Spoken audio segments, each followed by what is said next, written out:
Just fix a bit.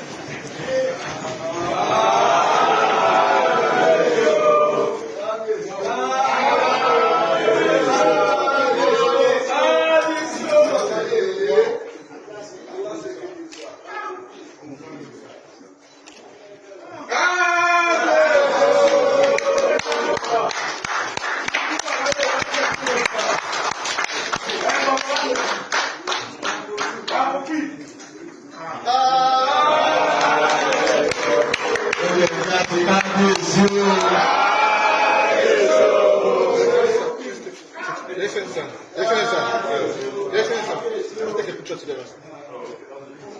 Just look at this. Sir.